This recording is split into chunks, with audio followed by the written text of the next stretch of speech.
And so I really wanted to talk about fertility, particularly IVF, so in vitro fertilization. And there's a stigma about it. Like, people don't talk about it. People don't like publicize like, oh, I went through IVF. Like, the masses don't, or they think, oh, only celebrities do it and it's so expensive and I can never afford it. And like it's so out of reach. Right? And so part of me writing this book was to inspire other women who are in their maybe mid 30s or 40s and are entertaining that idea of like, maybe there's maybe not in a relationship, but they really have a desire to have a child, and it's possible. Your resources. It's again, it's that fear. It's coming from a place of fear. Oh, which is the main thing. What's creating that fear, right? What messages have people heard in the communities around them? Right. So if you grow up in a community, whether it's your mother, your father, your sister, your auntie, and they say, oh, life is so hard, I can't do this, I can't do, oh, there's not enough, da da da da, and then you see somebody who comes in and maybe they're getting ahead of you, you're like, well, why are they? And I've been struggling for so long. What makes them any better? I'm passionate about advocacy. I can't say that there was a day where I thought like, oh, I want to become an advocate. It was through seeing my mom particularly advocate for us as kids growing up in this predominantly white community, where she had to advocate for us. I'm one of 4 kids. And so when you at the time are like the only Black kid in the school, we talked about that. Well, then, and you're experiencing racism, then when you have a parent who's like, I'm not going to put up with that, and you see that over and over and over, that's role modeling. Define a good leader. Well, just in 5 words. Yeah. That doesn't count. Yeah. It's compassionate. Good. Kind. Empathetic. Courageous. Wow.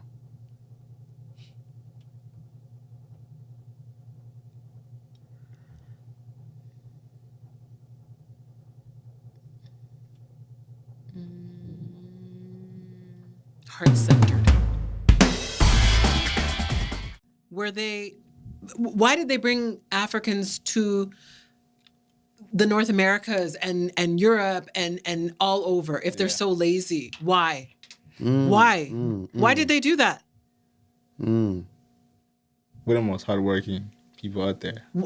We built like so many countries. Wow.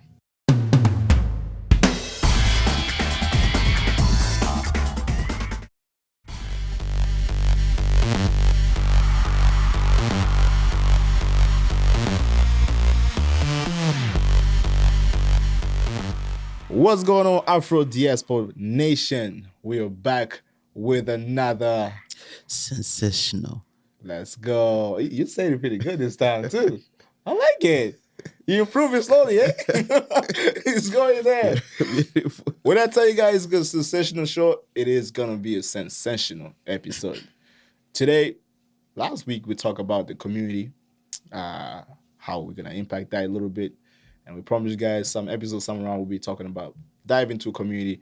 But today we have a guest that will direct us through that.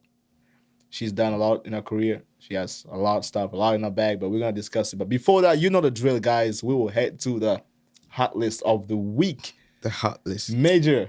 Yo, BK. Tell me what's up, man.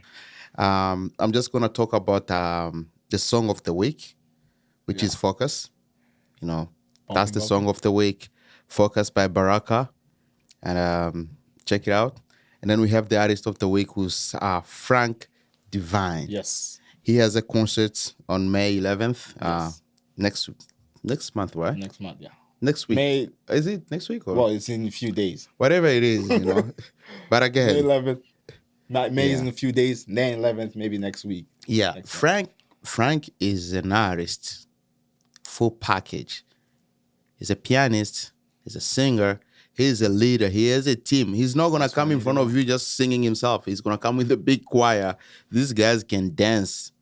They know how to See, put you up didn't a tell me show. about that part right there.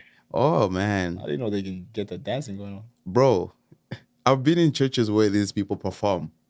So that I So think we need to create a room somewhere in here. that day we're gonna announce that the address very soon. But that day is gonna go different from whatever you've done so far. You've heard so far in Surrey. So welcome again to come and watch the show. Um, I think that's it for tonight. Except that I have a song coming out tonight. So, It will be out by the yeah, time this that's it. episode airs. You'll be out available. So make sure Yep. you guys check it out. What's the song called? Waiting for you, I'm waiting for it. Jesus. And also, people, we don't want to forget about this book. We talk about this. She was on the show. She was really amazing. Yeah. I'm pretty much sure what you heard that day will become more clear today because it's kind of like similar stuff. Heal on Your Term is still on the road. Go on Amazon and everywhere and buy this book. This is really amazing by Razi, Bamik Bade, Bamik Bade, which is beautiful. So yeah, I think that's what we have for tonight. Awesome. Yeah, That's I'm just getting ready, BK. Man, the fact that there's a lot of projects like this coming up, man. Yeah. But your projects never seem to disappoint me. You know what I'm saying? So I'm just happy to see that people now are starting to drop. Because this month, next month, yet alone, we have like 6 songs coming out from different artists. So I'm like, where is this fire coming from, man? A lot of stuff. It's building up. So shout out to all the artists, putting the thing out there. Keep going, keep working through it. We got you guys here. And if you have not yet subscribed to this channel, go ahead and click on the button right now. Subscribe to it. You, the person who's listening to right now, subscribe to it. Also follow OC Music on Instagram where you can get all the updates on Afro Diaspo podcast. Yep. So all the clips and all the information will be shared out there. And if you want to be part of Afro Diaspo podcast, hit up OC Music, DM the page, and then you'll be booked and you can share your leadership out here. Yeah. Speaking of leaders, with over 15 years of experience and being a leader, coaching in community building experience, tonight we bring you Shelley, and be ready to be not right here, the leader herself. Shelley, talk to us. First of all, we want to just give you a moment where you can introduce yourself fully so people can know what's coming, because I read the bio, everything you had out there, amazing. I was telling the team right away that it just took me out of the shop, So talk to us. Welcome to the show, first of all. We're absolutely blessed to have you here. Well, thank you for inviting me to be here. I'm excited to be here and to be a part of this exciting venture that you all are doing. And the community building is really, I think it's not only impactful and important, but it's something that's needed in our community. So thank you for doing the great work that you're doing. Thank you. Thank you so much. So a little bit about me. I'll start off with my family. So I was born and raised here in the Greater Vancouver area, specifically in Richmond, BC, and the colonial name is Richmond, and I grew up in Surrey, and then moved to Abbotsford, and then a few other places. But my family's originally from Trinidad and Tobago, so I have Caribbean background. Oftentimes when I introduce myself, I like to acknowledge my ancestors, because without them, I wouldn't be here. I wouldn't be doing the work that I do. And so when I think about who my ancestors are, I have ancestors that were stolen from Africa and brought over to Trinidad due to colonization. We know that. And then I have other ancestors who came to Trinidad via working as indentured laborers, so they came in search of a better life. So it's very mixed up. And then we also have some of the indigenous folks of the Caribbean known as there's the Arawaks and the Caribs, or the Tainos and the Calalingos. And so our family also, on my mom's side, the indigenous people of the Calalingos are part of our heritage as well. Okay. So it's quite interesting because people always say you got to know who you are, your history, in order to kind of really move forward Move with forward, with yeah. confidence and power, right? Yeah. Once you know whose shoulders you're standing on, you can stand powerfully, and I think Yeah. that's what's really important for people to recognize. So that's kind of setting that kind of scene for my family background. In terms of career stuff, it's all over the map. Like, it's all over the map. I'll say, like, most recently, I teach at Langara College. I'm a college instructor. I teach in the Co-op and Career Services Department. / I'm very active in our union. I'm a steward, so I'm passionate about advocacy. I can't say that there was a day where I thought, like, oh, I want to become an advocate. It was through seeing my mom particularly advocate for us as kids growing up in this predominantly white community, Right. where she had to advocate for us. I'm one of 4 kids, and so when you at the time are like the only black kid in the school, then we talked and, about that. Wow. well, then Wow. and you're experiencing racism, then when you have a parent who's like, I'm not going to put up with that, and you see that over and over and over, that's role modeling. And so I can't help it but just be the person I am, who, when I see injustice, I speak up. That's beautiful. So I'm going to just kind of, well, before I pause there, I'll also say that I am an inclusive leadership coach. So Yes. when there are leaders who say, you know what, equity, diversity, and inclusion is really important to me, I want to move my organization forward, I want to become a more inclusive organization, talk to me. Because it can be Wow. very lonely, right?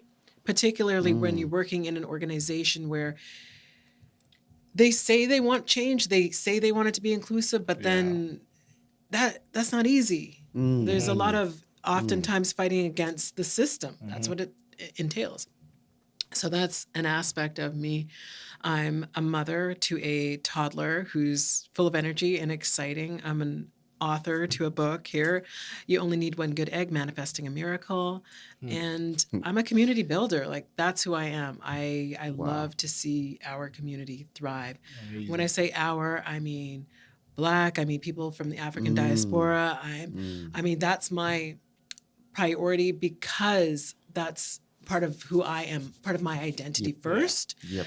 And in addition to that, I think of BIPOC communities, so Black, Indigenous, people of color, and of course the greater community as well, inclusive, right? So, when I say build community, I mean there's different areas of communities that I work in, but I really want us to, I want a better world for not only me, for my daughter, and 7 generations forward, right? So that's my long introduction that Well, I no, tried that's to a keep perfect short. introduction, because now you bring us now. Our backpack is not getting full with the questions now. She's backing us, She's right? backing us slowly, and that's a way. That's the way to go. That's the first good introduction. I don't know if you want to start, Major. No, I think but- she's amazing, and at the same time, she's trying to intimidate us. Like terrifying us. I like, told her in the beginning of the show, I'm intimidated a little bit. Yeah. Just by the way your appearance comes in here, I'm like, woo, okay. I was still I need to be stronger on that. until she started talking about careers and stuff. I was like, okay, maybe I should keep my tongue now. Like, you might be saying something foolish right now. But I promise my people, it's about to go down. Yes, yes. We're going to thrive into that knowledge. And we're going to find out, where did this knowledge come from? Absolutely. How does it help the community? All these questions that you think you have, I got them too. I'm going to ask them for you. And it's interesting because we were just discussing about the community and how things are missing in some communities that we discuss here. But that's what leads me now to my first question. I don't know if it's the right time to ask you right away that question, but like, I feel, in your opinion, in the Black community, let's just say, what do you think it's missing as for now? Unity. Unity is Thursday We night. are often in these silos. So this community is there, that community is there, this community is there, and we're all hustling and doing our thing independently, and we're exhausted. It's exhausting, Wow. right? Wow. So when we can come together and work collectively, what happens? We're stronger. We're united. We need more of that. But then how do we do that? Because again, when we That think, was going to be the question, yeah. okay, but like that is the question, because Yeah. we think about what colonization has done to us, right? How it's impacted our minds to that mentality of like crabs in a barrel, like how dare I let that person get ahead. We think of this system of hierarchy. There's that top tier, right? And so, that person is advancing, and instead of supporting, it's like, well, I don't think so, or I'm gonna do it like I want mine first, and then you can have yours after. It's not about collectivism, and that's the thing when you think about our history in terms of a lot of our ancestors back home and all that stuff. It's community. Like that's part of our culture is community based, right? Because even my parents growing up in the Caribbean, it's still community. You can rely on your neighbor. Your neighbor, you don't have something, your neighbor will likely help you out, will provide. We take care of each other. Over here in this Western culture, what is it? It's all about me. It's individualistic. What can I get? It's all about like, what can I do for me? Yeah, it's 100% true. And what does that do to a person? It's exhausting them. Like, think about that. Just me, me, me, me, me. Like that. But where do you think it should start from? Should it start from, obviously the youth has to be, leading, but now should it be the more adults area should be leading to the youth? As for that, Great question. It's packing on there. Oh, such a great question, because I think it's collective. It's not just the youth. It's not just the grown folks. It's not just our elders. It's everybody working collectively. And I think that's where part of the challenge is, from what I've seen in different associations and organizations that I've worked with. I think folks have sometimes said, well, I've been doing it this way for decades and I know the system and da. And then younger generation comes in and they say, oh, well, let's mix it up a little bit. Why don't we try this? Yeah. And sometimes the older folks feel intimidated, or they feel like, well, you're not respecting what we put in. And it's not that they don't respect it. It's like, well, technology is changing, times are changing, so can we incorporate? Why does it have to be a binary either or? Why can't it be like incorporating a little bit of everything? Very good point. Very, very true point. Because I feel like the most, times, it's sometimes the youth are not being scared because they don't know where it came from first. They don't know. They feel lost in because they don't know the background behind it. So that's why I ask, like, should it start from the adults leading to our future? Because they have to start from somewhere and lead forward. That's why I asked the question. Yeah, I mean, I think it's a good question, and it's a deep question if you think about it, because you could say, well, it starts from the adults. Okay, well then what if the adults don't have it to give? Exactly. Then what? Right? Because again, I gave the example of my mother, right? And I know for a fact I have friends who are in the same age range, and due to how they grew up, colonization impacted them differently. They didn't have parents who would speak up and advocate. Their parents were like, keep your head down, just listen to the people who are in leadership. They know what's right, even though they're telling them stuff that's inappropriate, right? So just, keep your head down. Don't ruffle any feathers. So is that kind of the leadership that's going to impact change when we think about breaking these chains that the system holds? Not so much. I don't think so. Maybe other people do, but I definitely don't think so. Wow. Okay. That's Major. I don't know. What do you think about that? That's already that's a very deep topic that people needs to be discussed about. That's a really deep topic. Let me start this way. You look so beautiful, Well, thank you very much. You look so beautiful. I dressed up for you all. The way you are dressing, I wish I could go back home and redress again. That's what I'm saying. The vibe was just different before now. Oh, man. Yeah. You have a suit here, too. It's so beautiful. She talks well and everything is kind of like beautiful. So, but let's get deeper into this community things, right? You just said unity could help this community to rise. Don't you think that unity will be fought by the system that is already been installed here? Don't you think the colonizer programmed everything knowing the future that we couldn't see? And like, okay, if I let them unite, they'll come together, and then we will not gonna have a platform as colonizers, because I don't believe colony is done. I don't believe that. I believe there was just a camouflage, like, okay, physically you are free, but psychologically we hold you, right? So my question is to kind of know, how do you think, should we deal with the system first, or should we first of all unite, which maybe the system might not allow us to do? Well, here's the thing. If you, as an individual, haven't done the healing, then you're just going to be perpetuating the system. Because there are people who have internalized racism, right? There's people who don't like black people that are black people. It's true, right? 100%. No, I Facts, right? don't disagree with you. Right? Some black people don't like you too. Well, no, because when they're in a position, if a black person is in a position of power, right? I'm thinking like within an organization, they have the power. They're like in order to hire, advance other people, and they choose to say, you know what, I like being the only one, and they don't want to share because they think that maybe some other black people are less than. Like these, this is the reality. There are some black people who just think that, and so until those mental chains are broken, how are those people then going to break the system? You can't rely on them. So we as a people need to do our own healing, right? And once we do it and we know who we are, again, that history, know our strength, know our power, just know our greatness, and we can walk with confidence. All right, well then, hey, we can do something. We're good.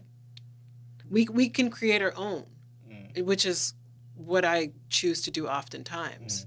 Yes, I work for organizations. Yeah. And I'm an entrepreneur through and through.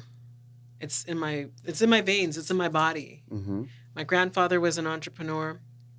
He left school when he was 9 years old. He had a rough childhood, right? So he left school when he was 9 years old, and fast forward, he started his own laundry company, steam laundry, and he employed a number of family members, right? And so I remember going to visit him and like spending time in the laundry. And again, there's this cousin, this auntie, whoever, all working in the laundry. And what did that show me? How we can come together and unite as a family. And all these people are employed because of this man who left school at 9 years old, but knew how to hustle. Yeah. Wow. Right? So education, opens doors, but it's not everything. And I think that's a message that, as an educator, that's a message that I think is important to teach the next generation. Exactly. Because I think sometimes in our cultures, particularly people coming where their parents immigrated to North America, they want their kids to be a doctor or a lawyer, la la la, right? Engineer. Oh, there's big names, yeah. Right, and it's like, okay, yeah, like get that big money. Here's the thing, though. Often in those professions, you're relying on somebody else to hire you. You're at the mercy of other people. Yeah. And so I remember having this conversation with a cousin of mine in Trinidad, and I said to him, I'm glad that my parents showed me the value of education. I think I would like, that's great. I love that they did. And my next step for my daughter is education and entrepreneurship. Own that business, because then you're employing others. That's what I'm saying. And you are then in control of, your life and how you want to spend your time. If you want to work 60 hours a week, go for it. If you want to work 10 hours a week, go for it, because this is your business, right? So you get the education, you get the training, la, la, la, that's great. Yeah. So you have those skills so that your business can be successful. I don't care what kind of business you have, but you have to have a side business, okay? You have to have a side hustle. Plus, it's great for the tax write-offs. Wow. Shelley, That's so true, though. What you say that there? What time? I agree with that. And that's the thing. You know how many friends I'm like, yo, yeah, like you gotta register your business. You gotta, Oh, man. the taxes. It's like, but that's how people man. get ahead. Like other people get ahead Mm, because they have their businesses and they know what to write off. All the things you're writing off. That's the truth. Facts. Here, let me bring you again back, right? Let me bring you Trying back not to again. react. Whenever you are with Africans, Yeah. when we deal with each other, when things go wrong, there's one thing you hear every time. Man, I wish I didn't work with these black guys. Oh my God, look at what happened. We never blame ourselves, but again, that's what they say too when they leave the deal. It's like we are here. If something bad happens, that black woman. So could that make somebody think like, okay, maybe there is something missing? You must take a sip to answer this. Maybe there's something missing. And now, maybe that's what's causing that lack of unity. Do you think black people are just lazy, especially men, No. are just lazy? Yeah. No. Okay. I can't stress no. Okay. So they are not lazy, right? Number one. Hell no. Okay. Listen, if we're gonna go there, Yeah. why are black people lazy? Why in the hell why did they bring Africans to the North Americas and Europe and all over if they're so lazy? Why? Why? Why did they do that? We're the most hardworking people out there. We built like so many countries. Yeah. Wow. That's beautiful, right? Like, for sure, yeah. Like, so, no, we're not lazy. We have to think about. Sorry, I don't mean to yell in the mic. I think you're getting hot. No, because it's getting there. It's frustrating for people to say that because the reality is we've been disenfranchised for so long, right? We've had so many barriers stacked against us. And so when you are all the way here and you don't have access to all these resources that other communities have, then maybe we're going to stumble, we're going to trip, we're going to fall. Okay, where's grace and compassion? Does that exist? And I have a friend, and we were talking about this similar topic. And one of the things that she mentioned is when there's another group or a large corporation, for example, and they mess up. How many people are like, oh, that's so-and-so big box store. I'm never going to shop there again. No, your tail is right back over there next week when you need to buy your stuff that's on sale, right? So they get grace and compassion, and yet we don't. The small people that are trying to like, okay, here we go. Like we're trying to make it happen. We're trying to figure it out. When we have all of these barriers stacked against us, living while black in this country. Wow. My question will be, how do we get that unity among each other? Because I feel like countries in Africa, they could be divided based on tribes, based on, you come on this country, I don't speak the same language as you, we have a better, you know what I'm saying? Everything in my country is better than your country. So, do you think that's what's really creating that unity apart from all black people? Do I think that that's what's creating the division? The division. Yeah, absolutely. So because it's positions of power. And who wants to give up power? Yeah. Right?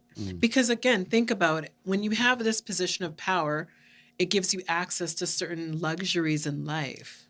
That's the truth. Right? So if you're someone who, let's say, I'm just imagining, I'm living in a luxurious mansion with all of this acreage, and I've got my staff working for me, my gardeners and my housekeepers and my nannies and my cooks and my this and my that. And all of that takes resources, right? Yeah. And so if I'm saying to you, you know what, I'm going to, I need some of those resources. Some people might be like, well, no, you can't have my resources because then I'm going to have less than. That's a scarcity mindset. Again, going back to the mind, rather than the abundance mindset was like, okay, well, let me share because I know that more is going to come my way. So that's another part of it, right? Mm. It's again going back to the mental enslavement Mental. that Bob Marley Yeah, talked about, yeah, right? Mm. The track DJ. Just kidding. Shout out to Bob Marley. Rest in peace. The I know, legend. right?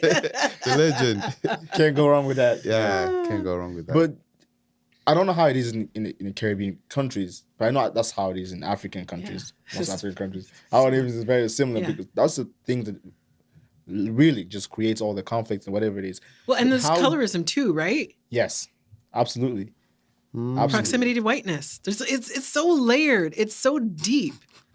That's actually probably the biggest part of it as well.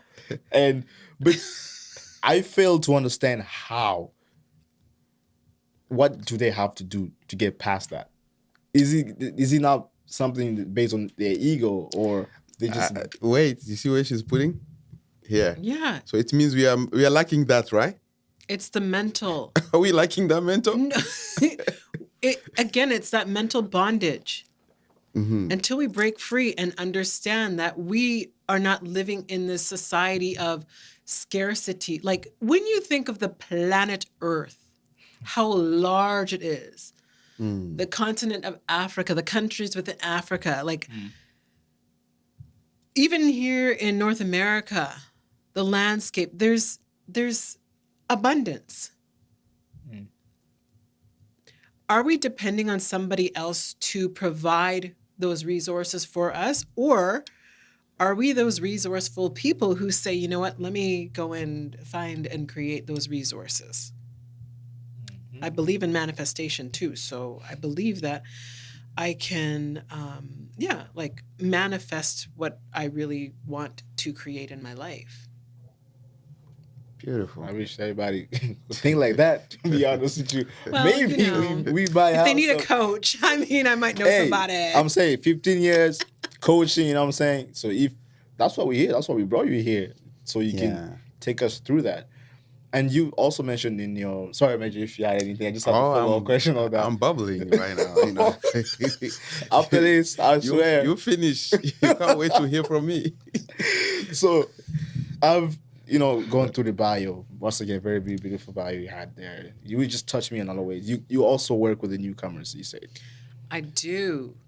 So when I first started out in employment counseling, Right. I worked with people who are new to the country, like skilled immigrants who just needed help navigating through their career journey here in Canada because you're like a fish out of water. You don't know the system. Yeah. So Exactly. a lot of people who are in regulated professions didn't know how to get their credentials here in Canada. Exactly. And so my job was to teach them the way and educate them on the system here so that they could then advance quicker rather than staying in entry-level jobs. That's beautiful. Yeah, that's really nice. Because most of the Africans or people from Caribbean countries who come here, like as immigrants, they do need that. They do need that guidance. They don't know the system. They don't know the system. Yeah. I needed that. Yeah. I should say I needed that. But now it's how you approach that system and how you teach them that system. Mm-hmm. I don't know if that's what the mentality is right now as everybody who works there, but what do you think they need was he only working with Black people or just every race? Not at all. No, it was a private organization that helped all around newcomers in the Surrey area. And then even in my current position at Langara, I primarily work with international students. So again, in their career journeys. Right. So yeah, it's all. It's all. Yeah. Was your question really like what do they need? Because what's the big thing? Because because it clicks in with now the community of Black community and how it is, how it kind of works out. Yeah. Is there a certain way to approach those newcomers to get them knowing what to expect and what to, even the racism could be a factor in that because I know I dealt with that too. Canada has racism in here? I don't know. You gotta ask the people. Let's ask Shelley. Just joking. Just joking. We all know it does. We can comment down below. Are you facing any racism? But yeah, is that something that you approach, or you did approach the newcomers? Yeah, going absolutely. If I was working with someone who is Black, I would tell them the reality. And it's interesting because I think it was a couple of years ago, the student union group at Langara, they had a panel discussion where some of the students were talking about their experiences as international students and coming from different parts of Africa and also, I think, from the Caribbean. And there was this perception that Canada was so nice and there's no racism and all the things. And the racism in Canada tends to be more subtle. It's not as overt. And so it's like over time, you're like, oh, wait a minute. And the microaggressions or macroaggressions just become too much. Yeah. And it can really impact a person's mental health, Yeah, especially like 100%. I mean, I grew up here, so I knew like, okay, yeah, I'm a Black person, right? But I think for some folks who grow up where you are part of the dominant group as a Black person, you're part of the dominant group, and then you come here, I've heard they're like, what do you mean I'm a Black person? Because they're just like, they weren't considered, you weren't like, race wasn't a thing because you're already, everybody's Black. So why are we talking about Black people? We all Black, right? Like versus here is like, oh, there's a Black person. Yeah, oh, yeah, a yeah. Black person. And when everybody's Black, you just are. Exactly. And that's what I experienced when I was at an HBCU in the US, right? That's It what wasn't I like, meant, oh, yeah. this is the Black. No, we all Black in here. So Yeah. it's just the students. It's not the Black student union, it's the student union. Yeah, yeah. Right? Wow. Man, you know what? I'm going to go to Major because I had a follow-up question after that. But Major, let's see Yeah. what you have to say. Yeah. The boilingness going on there. We have a leader and a coach, not just a leader in front of us, a coach. You know, somebody who's a coach. It's like you already passed the level of a leader. Now you're coaching leaders. You are making babies. You know, and it's We need unity after all. it's really good. You know, we are getting inspired, and you know, most of the questions that we're asking is because these are things that we've been wondering. You know, asking ourselves for years. Yeah. Like me, as I said, I grew up being Black, and I'm still Black till now, and I think I'll die Black. So I'll be Black for so long. I grew up in a country where everybody would tell you that yesterday was better than today, right? If you look at my capital city, like Kinshasa, people who live there in the 60s, they will tell you, bro, this thing was beautiful. Look at where we are right now. It's a mess. That's something we cannot even hide. But I know you grew up in Suri. Few years back, Suri was a forest, right? Yeah, well, I mean, the demographics was very different. Yes. Yep. Like I'm talking about the infrastructure, yeah, right? like it wasn't as developed for sure. Yeah. Absolutely. Right now, we can say yesterday and today, it's kind of like more developed, right? Oh, absolutely. In Africa, it's kind of reverse. Mm. We were developed. That's all you hear from your parents. I know you have Black parents. They will tell you like, oh, yesterday that thing was beautiful. I don't know what happened to it, but it was nice. You know. So I'm wondering if are we not disappearing slowly? Like scientifically, are we not getting to the point that we are hitting the wall while others are trying to find out how to make life even better and better, according to you as a coach? I don't know. Because let's look at this. If you look very well, most parents of yesterday, they were very united and they grew up with their wife. Like they stayed together until they died together. As we move forward, in our community, we can't talk about how much divorces we have right now. Fatherless children. And you wonder, where are men, right? These are things we're living in, either in America, in the US, either in Africa. Now the question is, are we not hitting the wall? You know, the world is kind of like developing, but we are going the other way around. So as a coach, what do you think about that? I don't know. Like your question had so many points on it. Yeah, let's and- go 1-1. Okay, let's go. I think it's interesting. I mean, I'm a divorcee, so my parents are divorced. They were married for 25 years before they separated and stuff like that. So they lived for 25 years, Yeah. and then one day, the African thing came to them, the African dream. Let's break this thing. African dream. I don't know. Let's break this thing. It's no I waking don't know anyway. if that was the African dream, but okay. But I mean, you're saying the whole continent. I don't believe what you're saying. Like, no, I don't feel like the whole continent is going in this, like, no, in separation. I'm sorry. I reject that. Because from what I understand in places like Rwanda, they're really thriving. They're coming together. They want young people coming out there. Ghana as well. Like, one of my cousins just went there with his partner, and she showed him like just the Ghana? beauty of it. Yeah, Ghana and is he doing can't wait well, to go back. So when you're talking about Africa, I'm like, come on now. Some countries, Like, you gotta give some countries some credit now. Okay. So some countries are doing well, right? I believe so. Cool. So I can't speak for the whole continent, is what I'm saying. Wow. I can't. Right. And here's the thing. I've never been to the continent. It's on my bucket list, but I haven't been there yet. So maybe Ghana's the way to go. But the thing is, you point out some good factor about just unity. But I don't know why it's so hard to have that unity when it could be something like very, very, very simple. But if you have any way, give me a prime example of where, sorry to cut you off, but I'm just curious if you can give me a prime example of where you've seen the division so impactful in your own particular life. I don't want the, philosophical, la, la, la, la. Tell me in your life about some division that you want to know, like maybe possibly what's behind that. Well, it's just based on experience. Moving from Congo, because I left Congo and I was probably like, let's say 8 or so,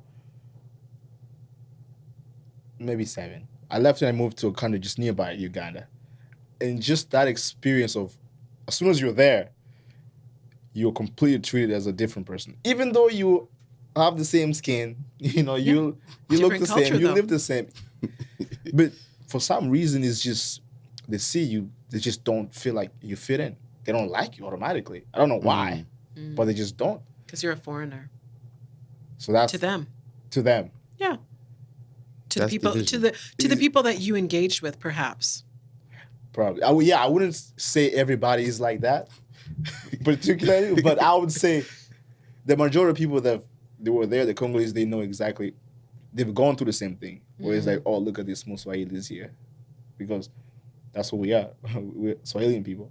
Say, oh, look at some Swahili here. Can you just go back to your own country and stuff like that? It's like it doesn't make any sense because we're all there as Africans, one continent. Yeah.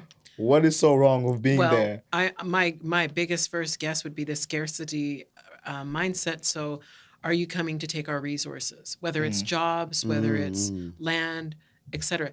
That's the same mentality that some people have in North America when they think of. So now we get into that. Immigrants are coming to take our jobs and take our.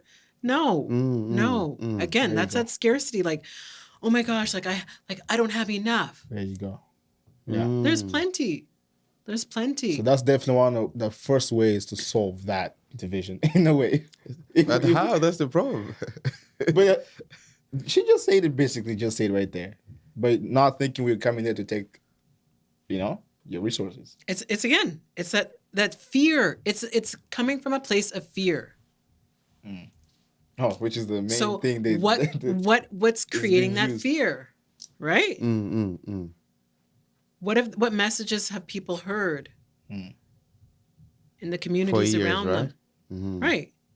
So if you grew up in a community, whether it's your mother, your father, your sister, your auntie, and they say, "Oh, life is so hard. I can't do this. I can't do. Oh, there's not enough." Da da da da. And then you see somebody who comes in and maybe they're getting ahead of you. You're like, "Well, why are they?"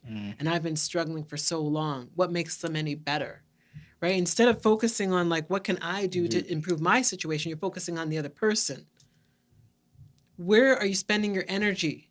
I had this conversation with my mom earlier today when she was speaking about something and she was feeling a bit frustrated about it. And I said, well, is that thing that you're engaging in, is it bringing you joy? Well, it used to, but I said, well, is right now we're talking about, is it bringing you joy?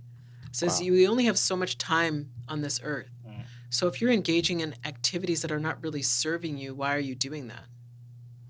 Like, why? If it's making you miserable, like, why are you continuing it when you don't have to? Because this is like a volunteer thing. It's not like she's doing this to pay bills or anything like that. She's engaging in some work that it's not fun anymore. Then why are you subjecting yourself to that? What message would you give to the newcomers as an immigrant coming here? Yeah, absolutely. What message would you give them? Well, do your research first. Oh. Do your research first if you can. And, well, yeah, so you understand like the cost of living and all that stuff, right? The communities that you're going to be walking into or living in. The other big thing is network, right? Because, yeah, and people hear that, but what does that really mean? Like, oh, well, how do I network? I don't know anybody. I'm new, so that doesn't make sense to me. Okay, well, the biggest thing is you want to, you can network anywhere, I tell people, in the grocery store. If you're going to go see a movie or a concert, you're standing in the lineup, you see people anywhere, you can strike up a conversation. Additionally, volunteer. That's a great way that you can meet people. Oh, you have to volunteer, right? Yeah, because that's part of community building, and it builds your resume. People get to know you, get to know what skills you have, what attributes you have, and then they can vouch for you, especially if you don't have any any references here. And people are like, well, I don't know, Major. Why would I hire Major? Like, what's Major bringing to the table, right? Like, well, Major's created a community here because Major's doing some work, and I can say, yo, like Major, so like he shows up, he's on time. Yeah. I can rely on him. He's got integrity. Like these are some of his values that I've seen him demonstrate. This is part of his character. So yeah, you definitely want to work with Major, right? Like that's the beauty of volunteering. And again, you're meeting new people, you're acquiring new skills, and you're sharing your skills that you have. Wow, very interesting. That's beautiful. How would you define a good leader? You know, if we can go back to that leadership, because that's what in that book, right? How would you, in 5 words, how would you describe describe a leader? Like define a good leader. Well, just in 5 words. Yeah, that doesn't count. Yeah. It's not. It's compassionate. Good. Kind. Empathetic. Courageous. Wow.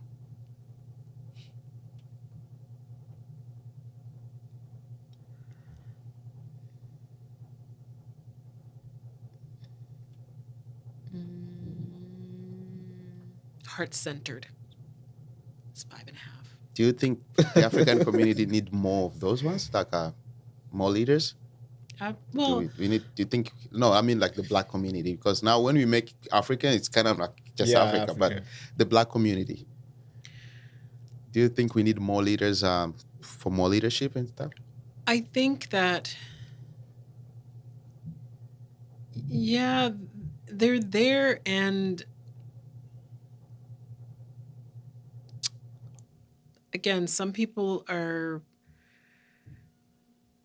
they don't know how to really come from a community mindset. They say they are, but they're really not. So, for example, they find out about funding resources and they choose to just keep it to themselves and not share it with other Black people in the community. I was going to say honesty in that list. Yeah. Well, honesty's, yeah. I was like, I don't know what to do. Yeah, honesty. Yeah. Well, integrity, right? Like, is a big thing for me. So if someone says they're going to do something, do it. And if you can't do it, then just tell me, right? Like, be upfront and say, hey, this is a case, blah, blah, blah. And I think that's, when I think about our community, that's a big thing. The integrity that sometimes goes out the window, or the lack of communication, because it's not so big of a deal. That's true. It's not a big deal. They won't mind it. And it's like, well, actually, yeah, it matters to me. It matters to But the arguments gets a lot with that lack of communication. I feel like that's where the arguments comes in. Yeah. And then it collides. You would be like, you know what, the divisions start coming in easily like that. You feel like that's kind of what they need to work on the most people. Absolutely. Because sometimes people just want to speak and not listen. And I was in some recent training, and the facilitator, Len Pierre, he was saying that in some of the Indigenous communities, Indigenous of Canada, and I'm sure this is also true in some of the Indigenous communities in Africa, we think about the importance of listening with 3 ears, right? 2 here and 1 here in your heart. And that's the thing, when we're not listening from our hearts, that's the lack of compassion. Where's the empathy? Where's the grace?